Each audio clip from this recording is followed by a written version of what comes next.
There's a lot of pressure. You're fit, you're healthy, ready for action. We're pushing really hard and I look forward to what's to come.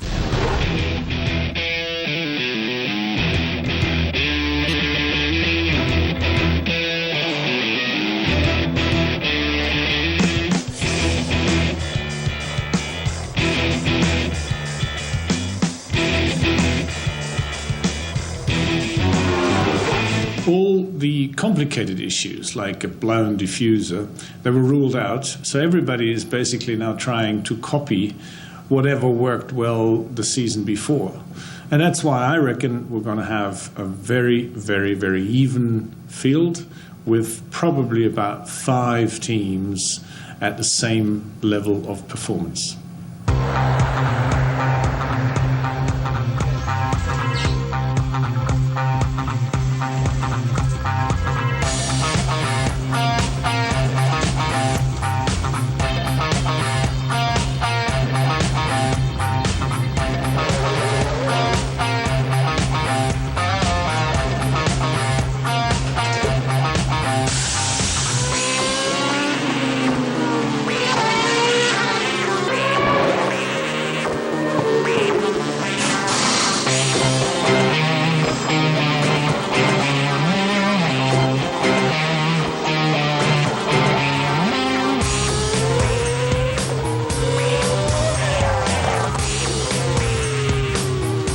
It was discussed beforehand, and the first tests were actually done towards the end of last season in Sao Paulo. So the teams knew exactly what's going to come. And so far, all the drivers I have spoken to who have tried this new tyre, they did like it. Yes, they liked it.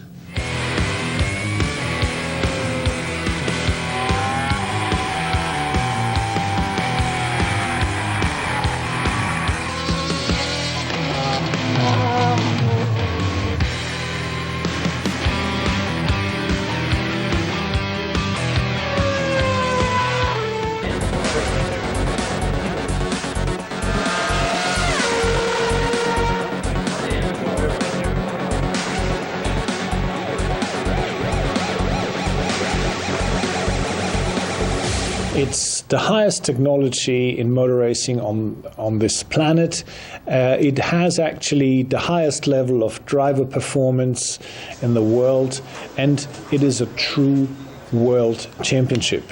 And that just shows you what a level of excellence this championship has reached. And that's what makes it so incredibly interesting. On our Mercedes-Petronas Formula 1 car, the aerodynamics are crucial for its performance. If during the winter we've managed to develop the best aerodynamics compared to everybody else in the field, then there's a great chance that we'll be winning races.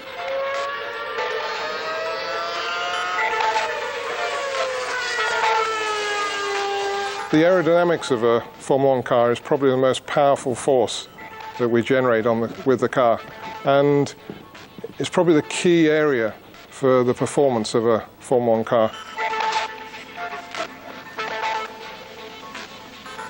It's mainly always a compromise between trying to find the most possible downforce, so load on the track, compared with the least possible drag, which slows you down on the straights.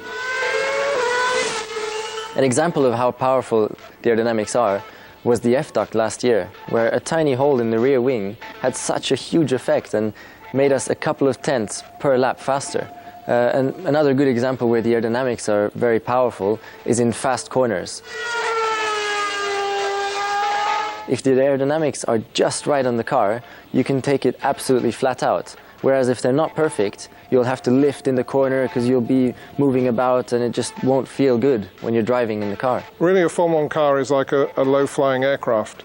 And in fact, it generates so much downforce that we can invert the road surface at 175 kilometers an hour and the car will still stay stuck to that road surface. It's so powerful.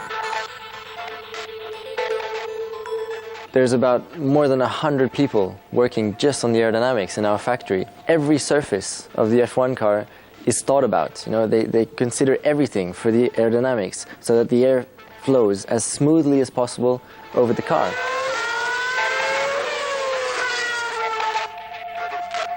It might surprise you, but even the helmet of the driver is tested in the wind tunnel, and they put little winglets here and there and change the position just to absolutely optimize everything.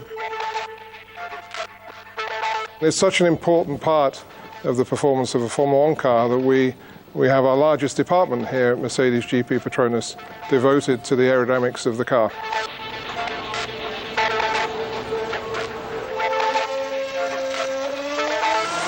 Grand Prix Insights was presented by Allianz.